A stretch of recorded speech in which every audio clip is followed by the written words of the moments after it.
வெல்வோம் பயிற்சி காணொளி மூலமாக ஊரக வளர்ச்சித்துறை அலுவலர்களை சந்திப்பதில் மிக்க மகிழ்ச்சி. நாம் இன்று மிக முக்கியமான ஒரு செய்தியை பார்க்க போகிறோம். அதாவது சுய சான்று அடிப்படையிலான கட்டிடம், செல்ஃப் சர்டிஃபைடு பில்டிங் இப்பொழுது உண்மையில் வந்திருக்கக்கூடிய அரசாணை. இது தொடர்பாக நிறைய அலுவலர்கள் கேள்விகளும் ஐயங்களும் எழுந்து கொண்டே இருக்கிறது. அதை பற்றி தெளிவாக பார்ப்போம்.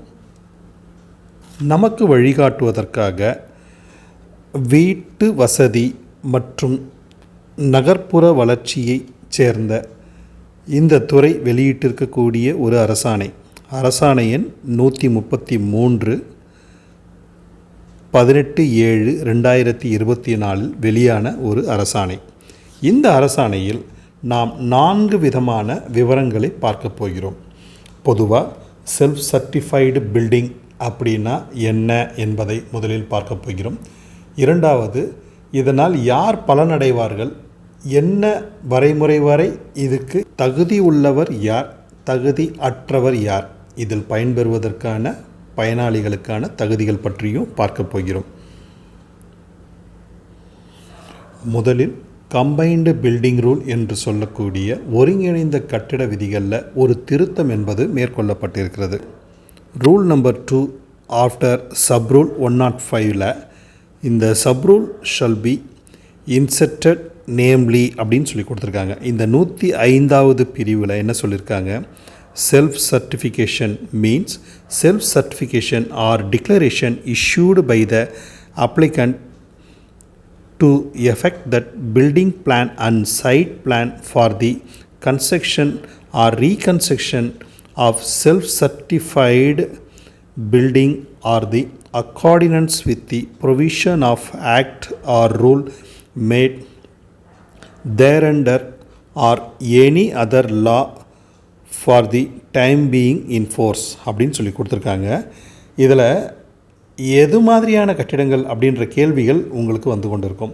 அதாவது சுயசான்று அடிப்படையில் நான் இந்த கட்டிடத்தை இந்த வரைமுறையின்படி இதில் தெரிவிக்கப்பட்டுள்ள வரைபடத்தின்படி இது இருக்கிறது என்று ஒரு விண்ணப்பதாரர் அவரே சான்று கொடுப்பது தான் தற்சான்று அடிப்படையிலான கட்டிடம் அப்படின்னு சொல்லி சொல்கிறாங்க.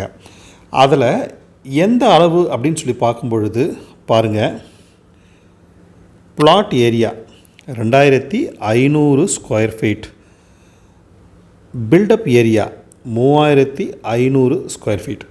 அதாவது 2500 சதுர அடி மனையில் 3500 சதுர அடி வரைக்கும் கட்டக்கூடிய கட்டிடங்களுக்கு இது பொருந்தும். சரி, எத்தனை டுவெல்லிங்னா 2 டுவெல்லிங் சொல்லியிருக்காங்க. 2 டுவெல்லிங்னா 2 கிச்சன், 2 சமையலறை உடன் கூடிய கட்டிடத்திற்கு பொருந்தும்.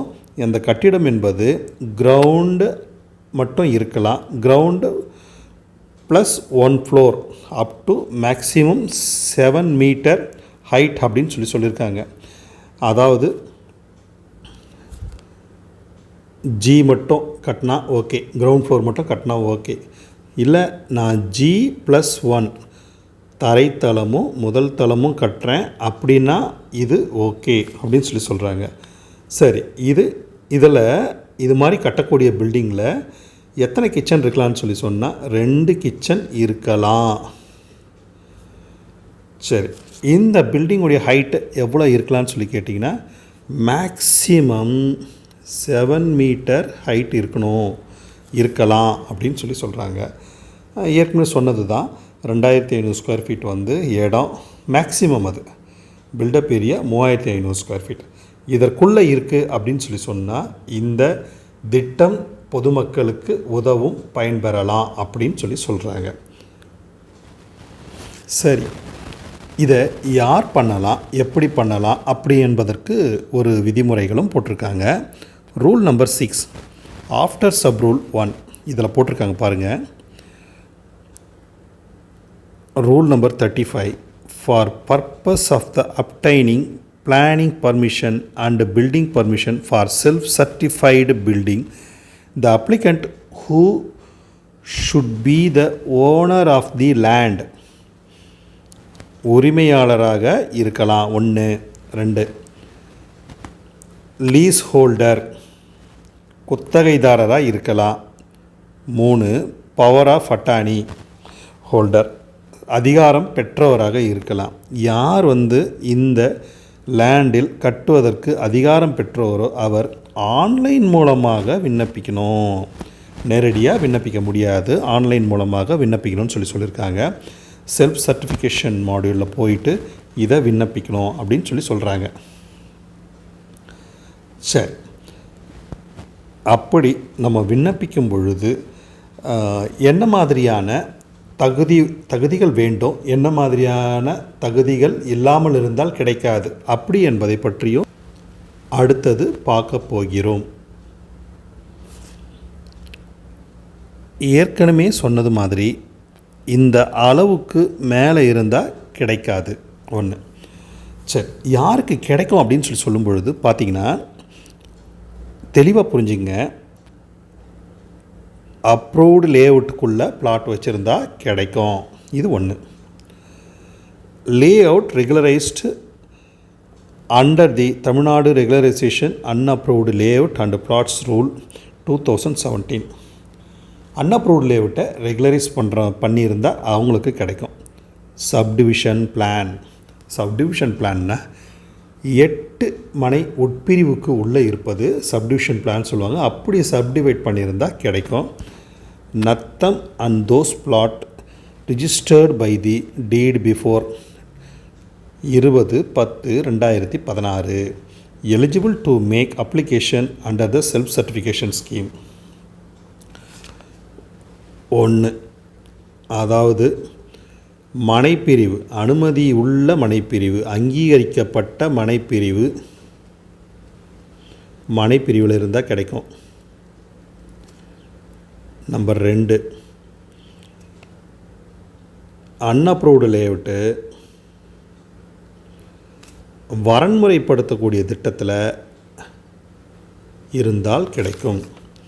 நம்பர் 3, கிராமநத்தம்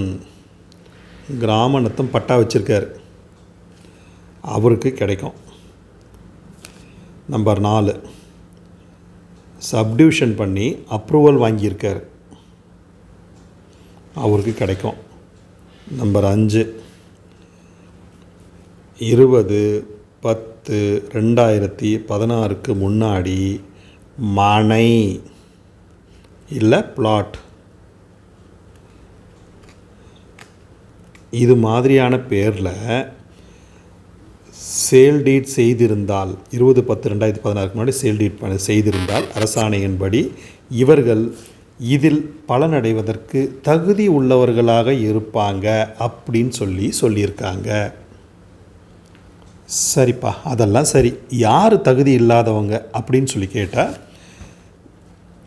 சிஆர்இசட் ஏரியானா கோஸ்டல் ரெகுலரைஸ்டு ஜோன் சொல்லுவாங்க. ஹாக்கா மலைவாழ்விட பகுதியில் பாதுகாக்கப்பட்ட இடங்களில் இது செல்லுபடி ஆகாது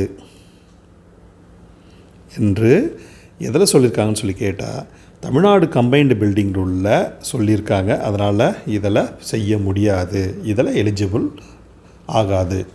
சரி, லேண்ட் கிளாசிஃபைடு ஆஸ் அக்ரிகல்ச்சர் விவசாய நிலமாக இருந்தால் முடியாது. Institution special hazard non urban open space recreational use zone sites. அதை பாருங்கள், விவசாய இடம் இல்லை, இது கல்வி இடத்துக்கு ஒதுக்கப்பட்ட இடம் இல்லை, திறந்த வெளிக்கு ஒதுக்கப்பட்ட இடம், அப்படி இல்லைன்னா தெருக்கள் இல்லை சாலை விரிவாக்கம், இது மாதிரி மாஸ்டர் பிளானில் இதற்கு என்று ஒதுக்கப்பட்ட இடத்தில் இந்த கிரிட் ஆஃப் ரோட்ஸ்லாம் வருது பாருங்கள். இதெல்லாம் இது மாதிரி ஒதுக்கப்பட்ட இடத்துல இதில் நீங்கள் அப்ளை பண்ணி வாங்க முடியாது அப்படின்னு சொல்கிறாங்க. இதுதான் செல்ஃப் சர்டிஃபிகேஷன் ஸ்கீமுடைய தாற்பயம். அதாவது நான் அதை என்னன்னு சொல்லிட்டேன். அதற்கு பிறகு இது யாருக்கு எலிஜிபிள், எத்தனை இடத்துக்கும் எவ்வளவு மீட்டர் உயரம் உள்ள பில்டிங் எலிஜிபிள் சொல்லியிருந்தேன். இதில் யார் பலனடைவதற்கு தகுதியானவர் சொல்லியிருக்கேன், யார் தகுதி அற்றவர்களாக இருப்பால் யார் விண்ணப்பிக்கவே முடியாது அப்படின்னு சொல்லியிருக்கேன். அப்போது இந்த அரசாணையை நாம் தொடர்ந்து படிக்க வேண்டும், தெளிவாக புரிந்து கொள்ள வேண்டும். ஊரக வளர்ச்சித்துறை அலுவலர்கள் அனைவரும் விதிகளை வெல்வோம் குழுவில் இணைந்து இருங்கள். தொடர்ந்து யூடியூப் சேனலை பாருங்கள், சப்ஸ்கிரைப் செய்யுங்கள்.